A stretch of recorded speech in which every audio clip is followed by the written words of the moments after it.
ದೇವ್ರ ಮನೆ ಚೆನ್ನಾಗಿ ಕಾಣಿಸ್ಬೇಕು ಅಂದರೆ ದೇವ್ರ ಮನೇಲಿ ಇಟ್ಟಿರೋ ಬೆಳ್ಳಿ ಐಟಮ್ಸ್ ಕೂಡ ಚೆನ್ನಾಗಿರಬೇಕು. ಬ್ಲ್ಯಾಕ್ ಆಗಿದ್ದರೆ ಚೆನ್ನಾಗಿ ಕಾಣಿಸಲ್ಲ, ಬಟ್ ಈ ಥರ ಹೊಳಿತಾ ಇದ್ದರೆ ತುಂಬ ಚೆನ್ನಾಗಿ ಕಾಣಿಸುತ್ತೆ. ಈ ಥರ ಬೆಳ್ಳಿ ಐಟಮ್ಸ್ ಹೊಳಿಬೇಕಂದ್ರೆ ಏನು ಮಾಡಬೇಕಂತ ಹೇಳ್ತೀನಿ, ಬನ್ನಿ.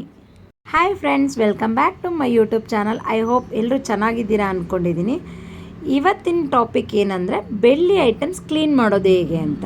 ಈ ಬೆಳ್ಳಿ ಐಟಮ್ಸ್ ಹೇಗೆ ಅಂದರೆ ದೇವ್ರ ಮನೇಲಿ ಇಟ್ಟಾಗ ನೋಡ್ಲಿಕ್ಕೆ ತುಂಬ ಚೆನ್ನಾಗಿರುತ್ತೆ, ಬಟ್ ಅಷ್ಟೇ ಬೇಗ ಕಪ್ಪಾಗುತ್ತೆ. ಒಂದು 15 ಡೇಸ್ಗೆಲ್ಲ ಸಿಲ್ವರ್ ಆ್ಯಕ್ಚುಲಿ ನ್ಯಾಚುರಲ್ ಆಗಿಯೇ ಆಕ್ಸಿಡೈಸ್ ಆಗಿಬಿಡುತ್ತೆ. ಹಾಗಾಗಿ ಗಾಳಿಗೆ ಇಟ್ಟಾಗ ಅದು ಆಕ್ಸಿಡೈಸ್ ಆಗುತ್ತೆ, ಹಂಗಾಗಿ ಅದು ಬೇಗ ಕಪ್ಪಾಗುತ್ತೆ. ಒಂದು 15 ಡೇಸ್ 20 ಡೇಸ್ಗೆಲ್ಲ ತುಂಬ ಕಪ್ಪಾಗಿಬಿಡುತ್ತೆ. ನೋಡಿ, ಅದು ಕಲರೇ ಚೇಂಜ್ ಆಗಿಬಿಟ್ಟಿದೆ.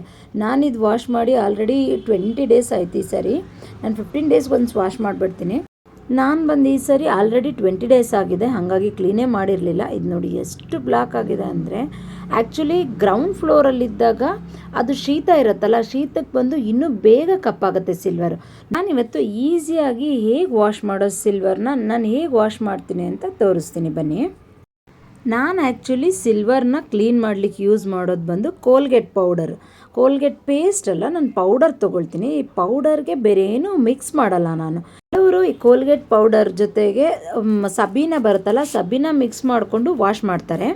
ಸಬೀನ ಮಿಕ್ಸ್ ಮಾಡಿದ್ರೆ ಏನಾಗುತ್ತೆ ಅಂದರೆ ಸಿಲ್ವರ್ ಎಲ್ಲ ಡಲ್ ಆಗಿಬಿಡುತ್ತೆ. ನೀವು ಈ ಥರ ಕೋಲ್ಗೇಟ್ ಪೌಡರಲ್ಲಿ ಉಜ್ಜಿ ನೋಡಿ, ನಿಮಗೆ ಫುಲ್ ಶೈನಿಂಗ್ ಇರುತ್ತೆ.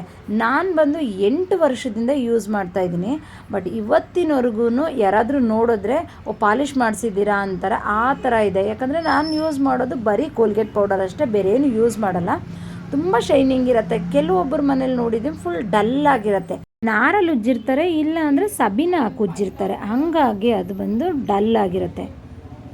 ನಾನು ಬಂದು ಈ ಥರ ಡಿಸೈನ್ಸ್ ಇರೋದಕ್ಕಷ್ಟೇ ಬ್ರಷ್ ಹಾಕಿ ಉಜ್ಕೊಳ್ತೀನಿ ಅಷ್ಟೇ. ಸ್ವಲ್ಪ ಬ್ರಷ್ ಹಾಕಿ ಉಜ್ಜಿಬಿಟ್ಟು ಮತ್ತೆ ಬಂದು ಕೋಲ್ಗೇಟ್ ಪೌಡರ್ ಹಾಕಿ ವಾಶ್ ಮಾಡ್ತೀನಿ, ಆವಾಗ ಈ ಥರ ಶೈನಿಂಗ್ ಇರುತ್ತೆ.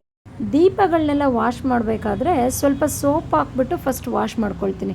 ಅದು ಜಿಡ್ಡೆಲ್ಲ ಹೋಗ್ಬೇಕಲ್ಲ, ಅದರೊಳಗಡೆ ಜಿಡ್ಡೆಲ್ಲ ಇರುತ್ತೆ. ಆ ಜಿಡ್ಡಲ್ಲಿ ಹಾಗೆ ಉಜ್ಜಿದ್ರೆ ಆಗಲ್ಲ ಅಂದ್ಬಿಟ್ಟು ಸೋಪ್ ಹಾಕ್ಕೊಂಡು ಸ್ವಲ್ಪ ಕ್ಲೀನ್ ಮಾಡ್ಕೊಂಬಿಟ್ಟು ಆಮೇಲೆ ಕೋಲ್ಗೇಟ್ ಪೌಡರ್ ಯೂಸ್ ಮಾಡ್ತೀನಿ.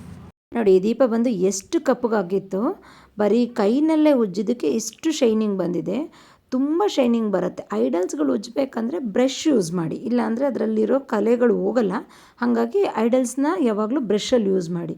ನೋಡಿ, ಎಲ್ಲ ವಾಶ್ ಮಾಡಿಟ್ಟಿದ್ದೀನಿ. ಎಷ್ಟು ನೀಟಾಗಿದೆ ಅಂದರೆ ಪಾಲಿಶಿಗೆ ಕೊಟ್ಟು ತೊಗೊಂಡು ಬಂದಿರೋ ಅಷ್ಟು ಚೆನ್ನಾಗಿದೆ. ವಾಶ್ ಆದಮೇಲೆ ಒಂದು ಕ್ಲೀನಾಗಿರೋ ಬಟ್ಟೆ ತೊಗೊಂಡು ನೀಟಾಗಿ ಅದು ನೀರೆಲ್ಲ ಒರೆಸ್ಬೇಕು.